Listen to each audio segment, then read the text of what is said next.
भारतीय महिलाओं के लिए करवा चौथ का व्रत सबसे महत्वपूर्ण होता है, क्योंकि ये व्रत अखंड सौभाग्य की प्राप्ति और पति की लंबी उम्र की कामना करते हुए किया जाता है। द्वापर युग से लेकर कलयुग तक ये पर्व उतनी ही आस्था और विश्वास से किया जाता है जैसा द्वापर युग में किया जाता था। सुहागन महिलाएं सर्वार्थ सिद्धि योग और शिव योग में इस व्रत को करती हैं।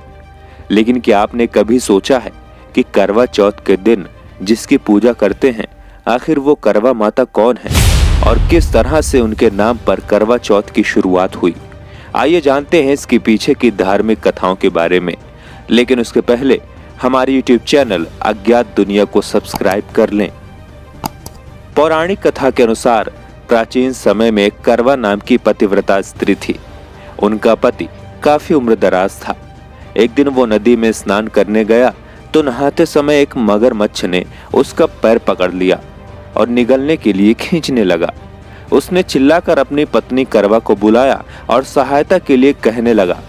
करवा बहुत पतिव्रता थी। वो नदी के तट पर अपने पति के पास पहुंचकर सूती साड़ी से धागा निकालकर अपने तपोबल के माध्यम से उस मगरमच्छ को बांध दिया। सूत के धागे से बांधकर करवा मगरमच्छ को लेकर यमराज के पास पहुंची। यमराज ने करवा से पूछा कि हे देवी, आप यहाँ क्या कर रही हैं और आप चाहती क्या हैं?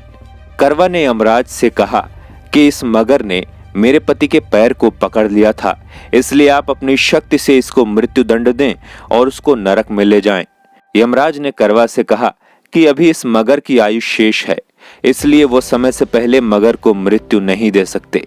इस पर करवा ने कहा कि अगर आप मगर को मारकर मेरे पति को चिरायु का वरदान नहीं देंगे तो मैं अपने तपोबल के माध्यम से आपको ही नष्ट कर दूंगी। करवा की बात सुनकर यमराज के पास खड़े चित्रगुप्त सोच में पड़ गए, क्योंकि करवा के सतीत्व के कारण ना तो वो उसको शाप दे सकते थे और ना ही उसके वचन को अनदेखा कर सकते थे। तब उन्होंने मगर को यमलोक भेज दिया और उसके पति को चिरायु का आशीर्वाद दे दिया। साथ ही चित्रगुप्त ने करवा को आशीर्वाद दिया कि तुम्हारा जीवन सुख समृद्धि से भरपूर होगा। चित्रगुप्त ने कहा कि जिस तरह तुमने अपने तपोबल से अपने पति के प्राणों की रक्षा की है, उससे मैं बहुत प्रसन्न हूँ।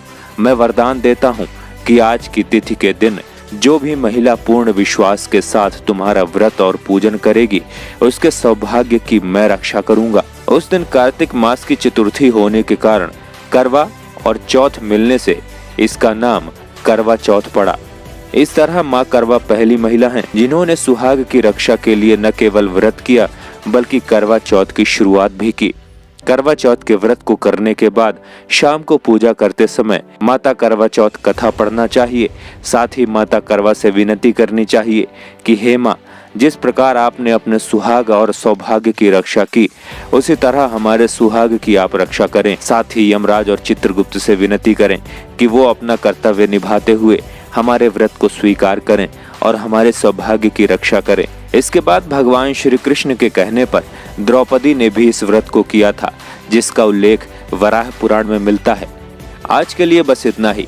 वीडियो के बारे में हमें कमेंट बॉक्स में जरूर बताएं। साथ में जय करवा माता अवश्य लिखें। इस चैनल को सब्सक्राइब करते हुए हमारे नए मोटिवेशनल यूट्यूब चैनल अज्ञात दुनिया मोटिवेशन को भी सब्सक्राइब कर लें। जय शंकर।